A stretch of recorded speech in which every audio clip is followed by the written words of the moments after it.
Hi, I'm Ben Eubanks. I'm a researcher, author, and speaker, and today I'm going to talk to you about why neuroscience needs to be a part of how you look at learning, training, and developing your people. There's actually some really interesting concepts in the field of neuroscience that apply to how our brains operate. And strangely enough, if you look at how most companies try to train their employees, they're actually using methods that don't align with how our brains naturally work, which seems kind of silly, seems kind of pointless. And so we're going to go through 3 quick ideas to dive into this. Number 1, we are all natural explorers. We intuitively and have this innate desire and drive to explore and look for things, which is great when we can harness that for learning opportunities. We can let people explore and learn and create and innovate and experiment and try things. That's how we learn best. Not by putting people in a classroom, forcing them to sit quietly, not allowing them to interact with others. That leads to negative outcomes. That leads to bad results from a learning perspective. So let them do that. If we allow them to follow the scientific principles of observing, right, creating a hypothesis, why does that happen? Let's experiment. Let's try something. Let's see if we can create a better result, a better impact, and then look at those results and repeat that over time. That leads to the best possible outcomes.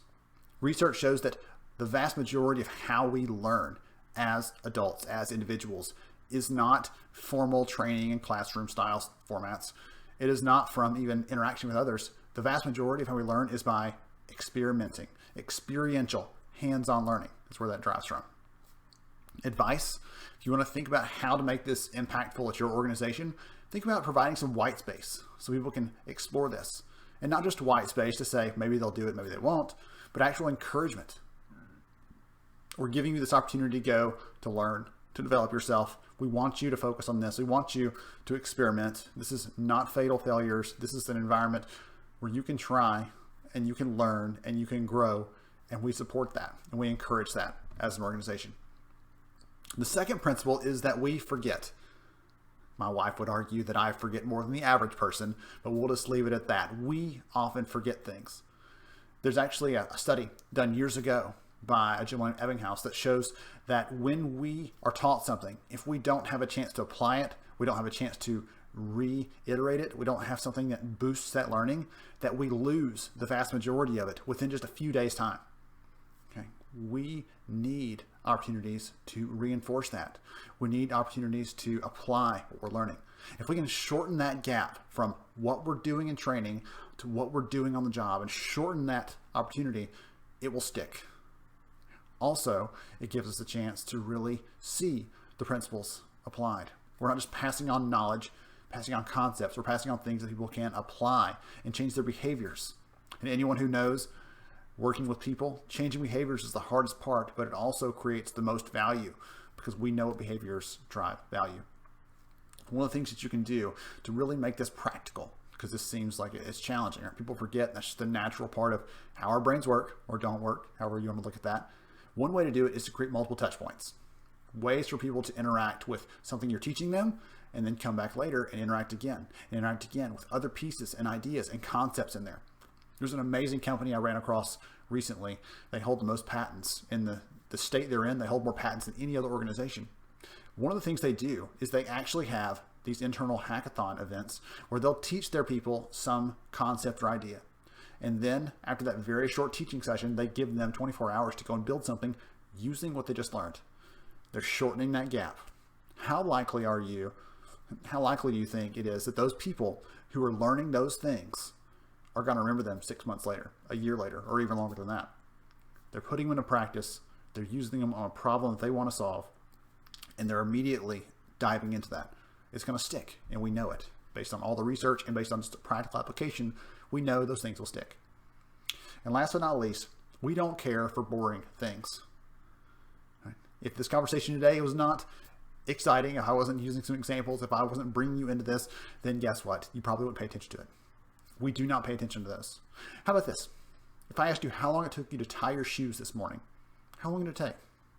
Exactly. Down to the second. How long? Most of us don't know that.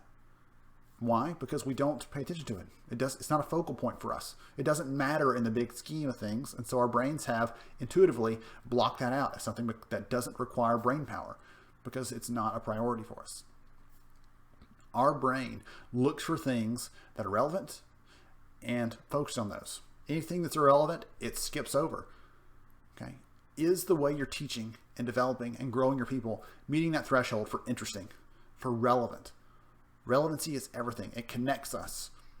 My favorite behavioral scientist is Dan Ariely from Duke University. And one of the things that his research has shown is if someone sees the impact and understands how their work is tying into a bigger purpose and they can understand that connection to that purpose, they're willing to work twice as hard.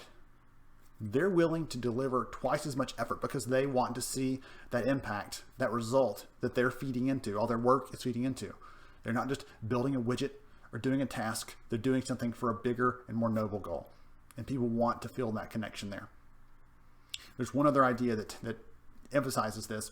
If you've ever heard the term muscle memory, we do actions, we do things without even thinking about them. The term muscle memory was actually coined by this gentleman. His granddaughter had played a trick on him. She'd gone through and actually sewed up the buttonholes on his jacket as a joke. And he was walking around getting ready one day and was fumbling with his jacket and wasn't thinking about it. And he kept just working on it. And he realized, I've been working on this for a few minutes, doing other things, getting ready. I haven't thought about this consciously yet.